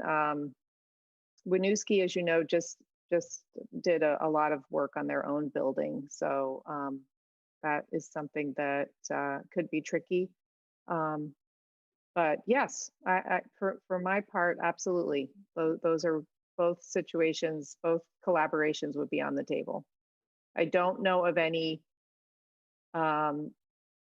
organized work that's being done now between those schools, other than the fact that our superintendent works very closely with the Winooski superintendent in terms of a mentor relationship. But other than that, I can't speak to any organized efforts that are happening. Yeah, and I think that's, any and all, I think now is the time that as a school board members, we want to have all options on the table and think out of the box. If you have great creative ideas, please email them to ourselves or to, Tom as a superintendent. I feel like all of us can come together and we can create a great 21st century learning space for BHS and BTC. And we do need to kind of have those creative energies and juices flowing amongst all of us, because that's how we're going to get a great, get a great place.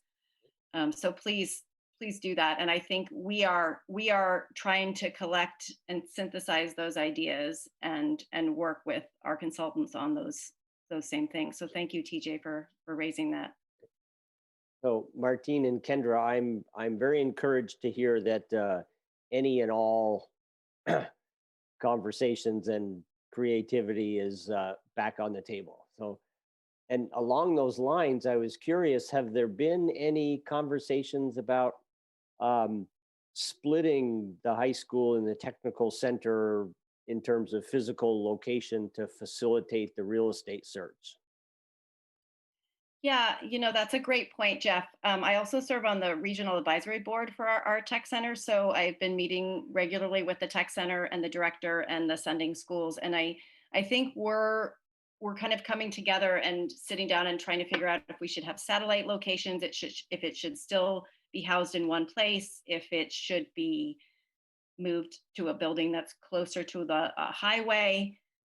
So again, just like I kind of said for the high school, I think the tech center we're kind of thinking about, are there programs that should always be housed somewhere else?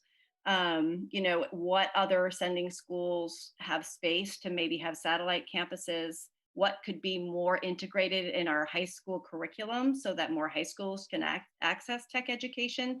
Because I think that's another big goal is, more kids should be able to access the technical education. So all of those, I have really awesome, it's been fun to think about what could be, right? Like this is a really great opportunity, as you said, Jeff, to really think outside the box. So I know it's easy to kind of think, oh gosh, this is a bad situation. But if we flip and look at it through a different lens, I think it's really an exciting opportunity for Burlington.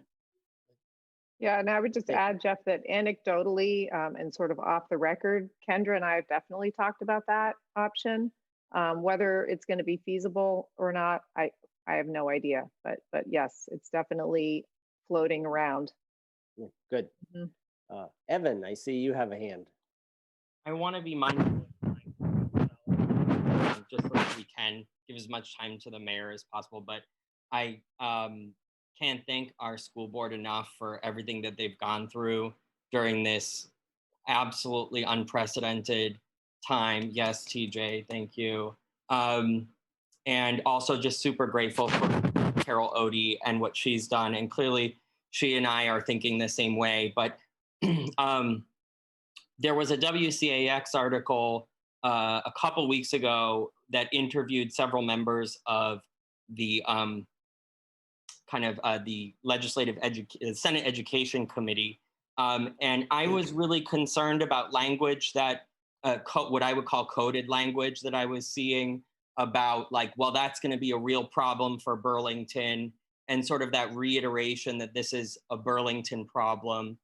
I'm so grateful, Carol, that you've worked to get that money for the transition to the mall. But I guess my biggest concern for all the reps that are listening, that are still with us, is that our school board and our city is working on, the deadline from hell to get this kind of solved by September. And I just personally don't see how there's enough time to do a statewide assessment and to wait for a lot of rural schools and schools all over the state to, hire the vendors and put out the bids and do the assessments between now and September. And I don't think that Vermont's most diverse school system should be the one to have to wait while, just because, but other people will also have that problem, but we have it now. And so I'm just really hoping that anyone listening tonight is going back and banging on doors and saying, Burlington voters are very unlikely to pass another higher bond right now. And so we don't want to find ourselves in a situation like South Burlington found themselves in when they were trying to get their bond passed for the school. So I guess it's less of a question, more of a plea, but I just am so grateful for you all. So thank you. Okay, Martine and Kendra, thank you very much for that. That ended up being far more engaging than you bargained for, I suspect. So thank you. Any closing thoughts on your part? Are we out of time? Because if we're not, I just wanted to sort of put a finer point on what Evan was saying, and I'm going to go out on a limb here and I've been able to reflect on this situation a lot on my commute every day to work and back, and it was a long winter, I can tell you. But I do feel as though our situation, to me, smacks of some institutional classism and racism, because I don't see the folks in our state jumping to help us. I don't feel the urgency, and it is very disturbing, because I can't help but think, if we were another district, would people be up in arms about this situation? Would they be running to our aid? I don't see it, and it breaks my heart and it angers me to no end. So Evan, you're right on. And this is institutional, it's systemic, and it's very disturbing, and we should all be raising our voices about this. Thank you. That's a great point. And please, everybody, do raise your voice and write. I mean, you all are powerful people. You all can write letters. This S13 passage and this coalition that we did, it showed us the power of the pen and the voice. And our legislators listen, and they're really responsive. And I do feel like if you guys help and write letters to our not only state, but our federal legislators, that would be great. Our reps, we need all the help we can get. And one last thing, with the S13 bill, we ended up having some allies in some districts that are actually overweighted. So we ended up having some really unlikely allies. And I think it's important to look in all of the nooks and crannies and look for allies everywhere and anywhere, because sometimes it will surprise you who will stand with us. But I agree with Kendra. If you put pressure on the legislators, you can get stuff done. Thanks. Thank you, ladies. I do Okay. need to move on though to the next topic. Thank you, Jeff. It looks like Mayor Weinberger is with us now. I am. Good evening, everyone. All right. Hope you're doing well. You're on. All right, great. Thanks, Jeff. Sorry, can you just confirm how long you have budgeted for me here? We were going to do 10 minutes in presentation, 10 minutes Q&A. Okay, great. I'll put up signs when you have 2 minutes and 1 minute. All right, sounds good. All right, thanks. So I can't, it's nice to be with everyone. I'm looking forward to the day coming soon when I can actually be with you soon in person. And I do believe that is just around the corner. We are nearing the end of this pandemic. The governor has announced he'll be lifting all the COVID restrictions as soon as we get to 80% vaccinations statewide of the eligible population. There's a good chance we crossed over the 80% threshold here in Chittenden County today. We were at like 79.9% in yesterday's data. And there is, but we're still pushing hard. And if you or anyone that you know is looking to get vaccinated, we just announced a whole bunch of additional clinics that will be on Church Street, at North Beach, at the Farmers Market, at Jazz Fest next week. And those are all up on the city webpage. These are all the one and done vaccines. You don't need an appointment. It's the one and done J&J vaccine. You get the one shot and that's it. So let's keep pushing hard to the end of this. It's very close. It is remarkable to see the way in which the new infections have dropped in recent weeks. It's thank you everyone for your vigilance and everyone's work in collectively bringing this to an end. I mentioned Jazz Fest there. Jazz Fest is on. Everyone should know that. June 4th through the 13th. It's almost entirely a free festival this year. It's a little bit different than past years. It's spread around to different venues. Go check it out. I think it's going to be a great celebration and really an opportunity for us to start to come together again for the first time in too long. What I mostly came to talk about tonight is really two big processes that are underway and that we are looking for your input in and want to make sure everyone's aware of. And that is the budget process and the search for the next permanent chief of police. On the budget process, I want to kind of lay out for people, this is a very unusual budget year. Last year was very unusual too. This one is a much better one. And that last year we had an extreme shortage of resources. We had to make cuts I never would have imagined that we would have made in this city. This year, we're able to restore those cuts, restore services, and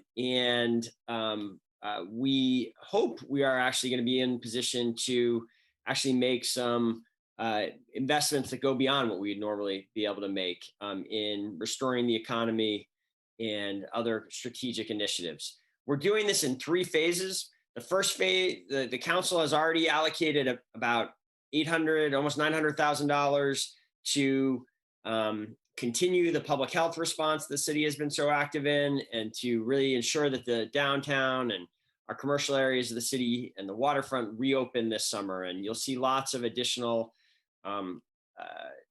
activities and promotions and events. And Kara El-Nazraoui, our Church Street Marketplace Director, is taking on a kind of citywide role leading this effort this summer. So you'll be seeing more and more evidence of that in the weeks ahead.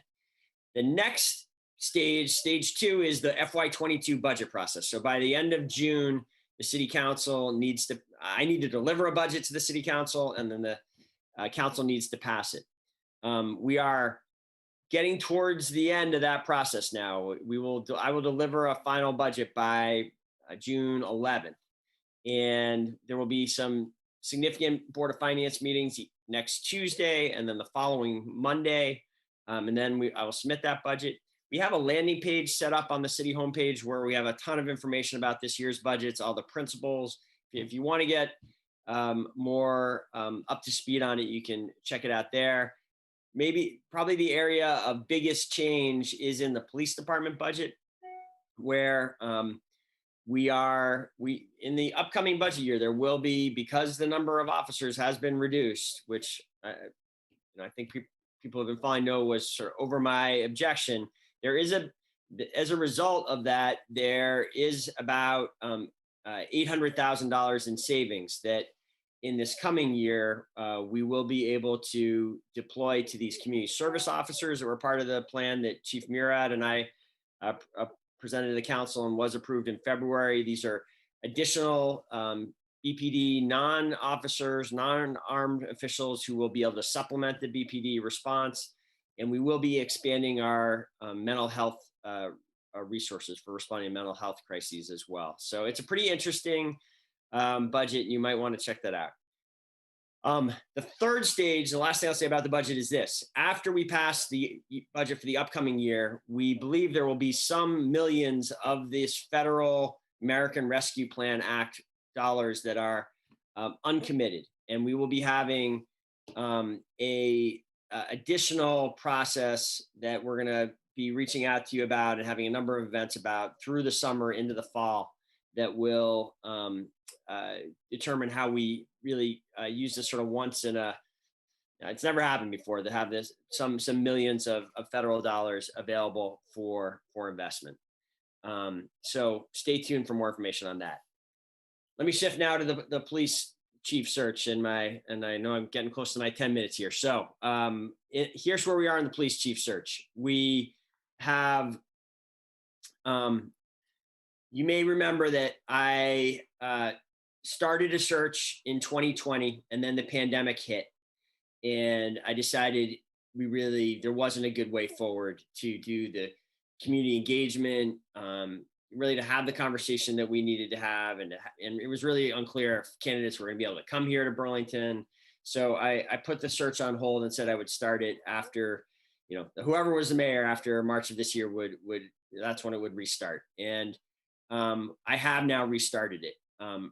The way in which we're going about this is for the first month of this search, I've been doing a lot of meetings like this. I've gone to every NPA.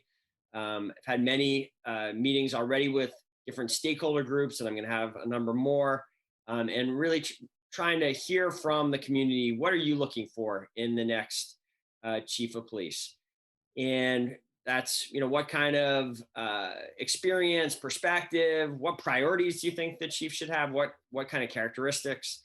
I've had some really good conversations with folks. We also have launched a survey that is up on the city's webpage that is a way for another way for people to engage this process and share your perspective on what you think the city should be doing in this moment. And then an additional point about the search that I want to share is I am putting together a 11 to 13 person, I think it's probably going to end up 13 people, search committee. It has 2 city councilors on it, 2 police commissioners. I've never done this before. I'm not sure other mayors have done this. We have opened up an application process for at least one of the spots. If you are interested as a member of the community in serving on this committee, there's a simple application form on the website. I encourage you to go check it out and consider applying. We haven't gotten a ton of these applications yet. So if you're interested, let us know. This process, once we do this sort of listening session, we'll be publishing a report on what we've heard to try to reflect back, make it very clear where we're headed with this. We will be then posting the position. And it is my hope that that I'm able to make an appointment for the city council to confirm sometime in August or September of this year. So I think I'm out of time. Happy to answer questions about any of those topics or others with our remaining time. Thanks for the chance to be with you. So we will start with you, Lee.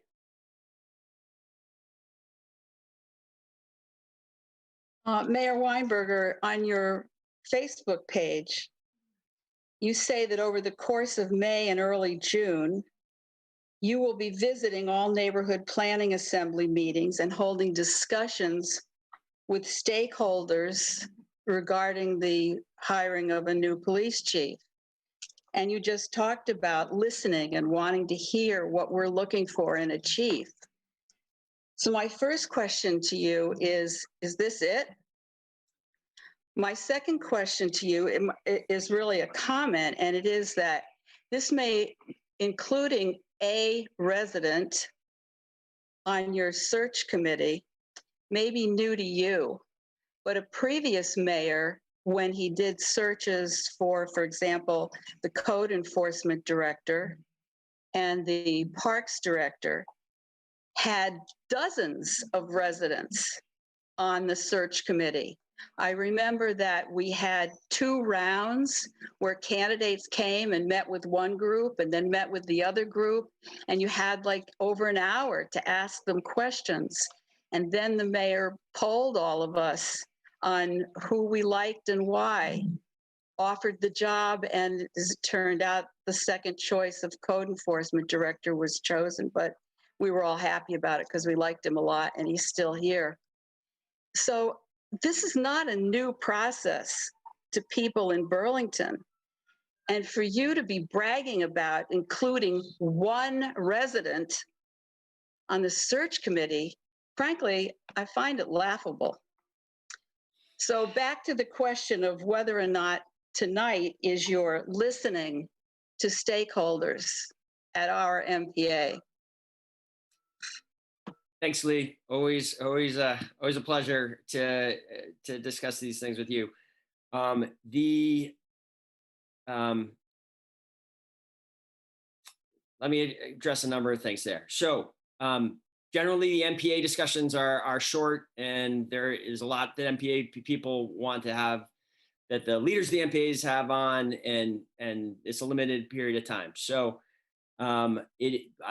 I'm coming here making sure that everyone is aware of the processes that are going on, the availability of the survey, invitations to join me at the weekly, as you know, meetings that I have that are open to the public. We're about to, one thing I'm happy to announce tonight is we are going to restart the in-person weekly 8 in the morning bagel coffees out at the Bagel Cafe on Wednesdays going forward. I hope people will consider coming out and joining there. So there are other in-person opportunities. I've had many other meetings with different stakeholders and continuing to do so. So it's not just me in these stakeholder meetings. The 2 city councilors and 2 commissioners are also participating.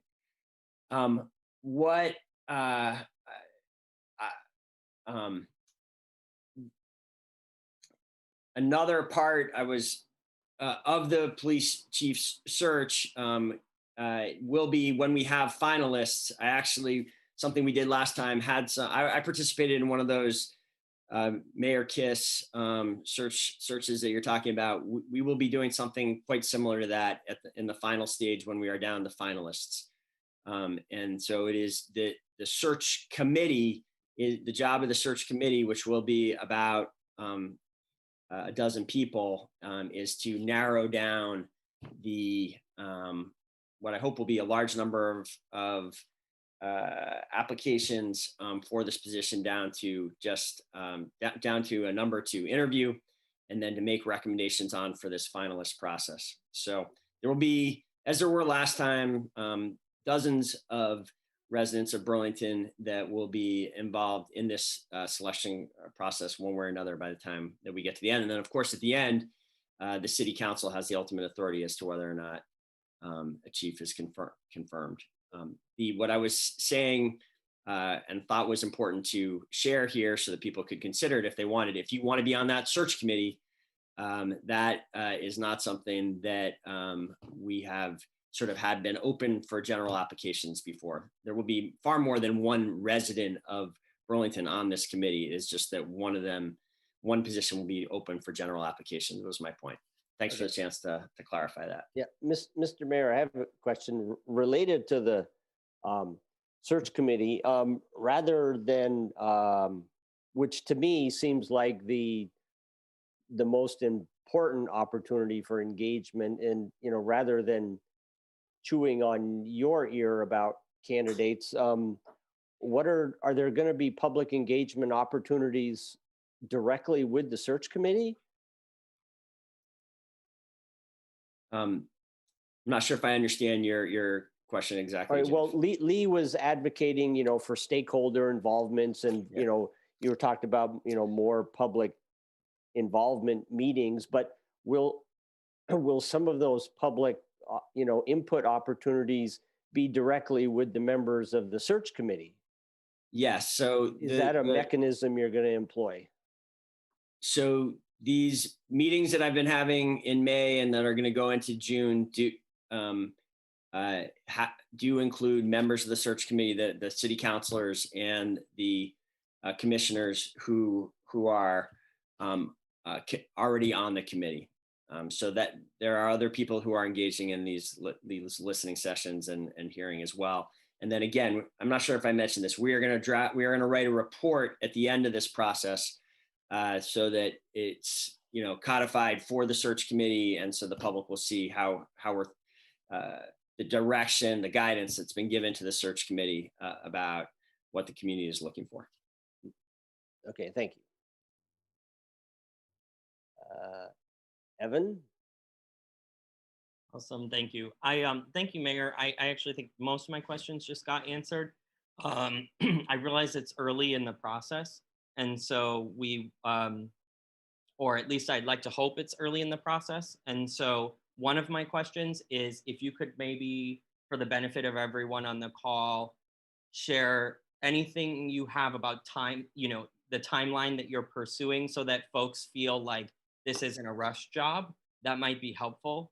I'm sure it's not, but I wanted to invite you to extrapolate on that. And then the second question I have is, considering how much healing we have to do as a community, both harm that's been felt by folks at BPD and also harm that's been felt in the community by folks at BPD, if there's something that you could do in this search process that you didn't do in the last search process for Chief Del Pozo, what would that be? Thanks, Evan. I'll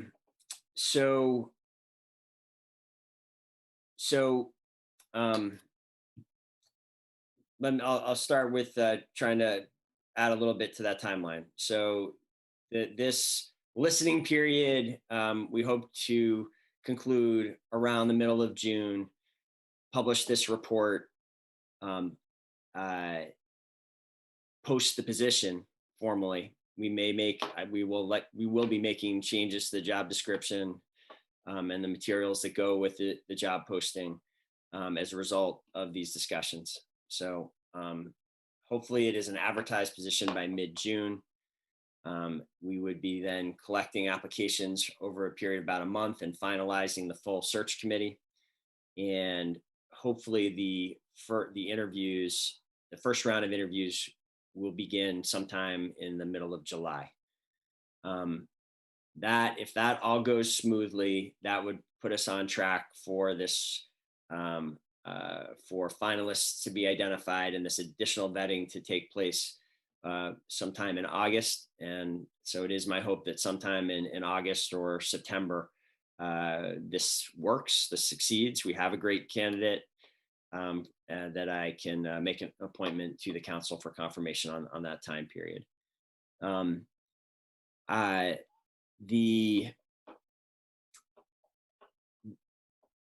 So some of this process actually, I actually feel, I think a lot went right actually about the process that we did in 2015. It was in a similar period, in some ways not as volatile and sort of intense a time with respect to policing as we are now, but it was right after Ferguson and Baltimore, and right after President Obama had released pretty important document, his 21st Century Policing Task Force report. And so it was also an intense time to be searching for a chief, and we put a lot of effort into that process. And again, about 50 people were involved in it in one way or another. It was a unanimous vote at the end of that, even though there was some late controversy because a piece of writing from Chief Del Pozo that had kind of, I guess that's one thing that I certainly will make sure there's no writing. There should be no surprises like that late in the process. That was an unfortunate part last time, that at the last moment, this seemed writing that was kind of challenging at first to understand what his point had been. It almost looked like a defense of racial profiling. It wasn't, but it had that appearance, and that came up right before the confirmation. And as a result, it was the busiest. I've never seen 500 people show up at the council meeting before, an in-person meeting like that. But because I think a lot of the process had been good last time, it was a 12-0 vote to confirm the chief. Things that we are adding, so we're building on that. Some of what I just described to you was in here last time. I thought it worked. What we've added it to this time is this survey process, this report about this. The stage we're in right now is an additional stage that we did not do last time. Sylvia, I see you have a question. Mayor, I'm curious as to why we're hiring nationally. Every time we've hired somebody nationally in the past, it hasn't worked out. People aren't familiar with Vermont. They're not familiar with Burlington. Why aren't we hiring locally, at least in Vermont? Well, we may well be, Lee. We will certainly hope that strong candidates from within the state will apply. And I think certainly the great majority of my appointments over time have been locals or people nearby. And I would love nothing more than for the best candidate to emerge from this to be a Vermonter, someone who is established here. I think you're right. I think there are always, well, I'm not saying I think you're right that it always doesn't work out with national people, but I do think there are additional risks with people when they're not from the area. I think this is a unique area and there's always some advantages, but my sense is what we're looking for in the next chief. We're in a challenging time. I think the community is really looking for someone who is going to help forge a new consensus about what public safety should be and policing should be. I think it's going to take a very special individual. I hope that it would be great if that person emerges is a local person. But I'm certainly open to the possibility we may need to go outside of the area to find that right person. Sylvia, I see you had a question. Yes, thank you, Mayor. You're good, Weinberger. I have done the survey on your website. I think it's a well-worded survey. I really appreciate that, and it expresses many of the concerns that I have that are almost more easily expressed in that way than I can do in person. I do want to ask how you see the search dovetailing with the other processes in the other discussions under process about public safety in Burlington and discussions around police accountability. Thank you, Sylvia. Thanks for that feedback about the survey. Glad to hear that. I encourage everyone to go to the website, and we sent out an email to thousands. If you're on the kind of mayor's office email list or front porch forum, you should have gotten that in a communication tonight as well. And it's available in, I think, 9 different languages to engage. So we do think that's an important tool. I'm glad you've had a good experience with it. Great question about how this engages with our other the other work that's going on with policing. It is actually I considered, should we actually wait longer for some of these other processes to be complete, but came to the conclusion after talking to a lot of people that, it's really time for us to start the police chief search. So some of these things will go on in parallel. I do think that this operational assessment, that is a very significant piece of work happening right now, should be, I believe we should at least have a good draft of that sometime in July. So before the chief is appointed, we should have some greater sense of where those recommendations are going. I think that will be helpful to both us and the applicants. There is another community engagement process, which also has a survey out being run by this group known as Talitha. Certainly, I think my hope is that that too is a sort of a broader community engagement effort around policing issues, broader than this just this police chief focus, and that too should have some recommendations coming out of it that are informative. Reforms are not stopping and have not stopped through this extended interim period.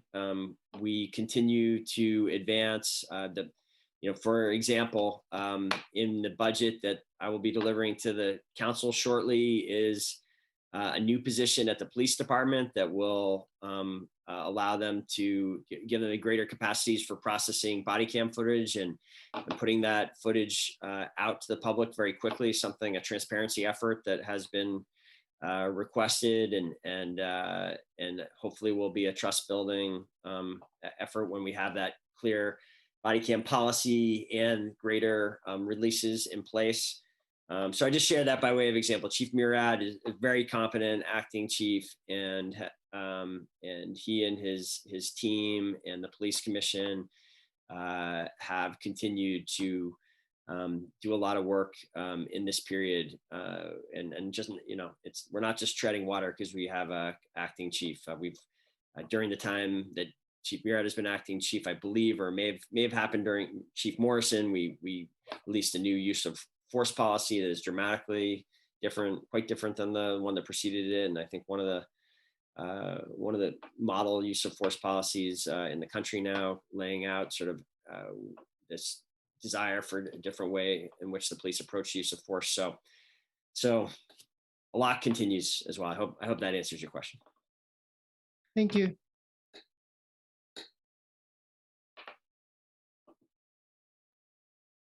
Ali, you had a question? Ali has a question. Yes, and thank you, Mr. Mayor, for being here and for answering the questions. I was just wondering if before even the police search, that we could have like a truth and reconciliation between the community and the police to bring us together before even we consider searching for a new police chief. And I believe that you and we had this conversation, and I thought that you would consider that before we get to where we are right now. Ali, yeah, you and I have talked about some, and I do think that has a lot of appeal to me and still does. In many ways, is one of the things that Kyle Dodson worked on during his 6-month period as a police director of police transformation. And he, in some way, I would say he did launch, as you know, and I think, well, as you're aware, he did launch a series of conversations that were kind of, did have some, these are conversations between police officers and generally BIPOC members of the community that had that there was some reconciliation that took place amongst those individuals. There were some very good conversations, and I do think that those conversations like that, or maybe exactly that form of conversation, should continue. I do sense that something bigger and more comprehensive is needed as well, and we have. I'm not sure we are going to be in position to do that properly before a new chief is named. I'm not. It may be up to the new chief to to deliver on that. If there's a way to do it before, I would certainly be open to it. I'm happy to speak with you more about this. I'm not seeing exactly how to have that done at this point, but I do think it's a step that's needed in some way. Thank you for that. Evan, do you have a closing comment before we wrap this up, or a question? I'll be as quick and as possible. I always seem to wait till right at the end. Well, if you don't, I'm gonna pull a Linda Della Duca on you. Okay, all right. Before the cards come, I just want to say thank you to Ali. It couldn't, that idea hadn't even occurred to me personally. I saw a lot of people going like this and nodding, and so when I was talking about the harm that needs to be addressed, that's sort of what I was getting at. That we have some work to do, I think, before we rush ahead and hire anyone. The job hasn't been posted yet, but I would invite you to reconsider that. I would invite you to remember, I don't know if you recall, but in 2015, I was the secretary of the NAACP chapter. I came and met with you personally with Mary Brown Guillory, who was the president of the NAACP chapter, after that article came out. My reading of that article that you just referenced was that it was a defense of racial profiling. And so our readings are even different. And aside from that, the article was disturbing for many reasons, including a lot of false equivalencies. Of course, we all wish that that would have been uncovered, but we made a request of you, which was not to rush ahead to the city council and ask for a vote. And you said that you would call us and talk to us, and you never did. And that got rushed to a vote. And then we ended up with a unanimous vote. I think that left a particular tone and taste with people that unfortunately probably lurked beneath the surface of his entire time as chief of police. And so I guess I would just invite you to consider Ali's proposal as something that should be prioritized and at least deserving of critical and quick conversation with our city councilors and at that. And I will leave it there. And thank you for giving me the time to share that. Mr. Mayor, would you like an opportunity to respond there before we wrap things up?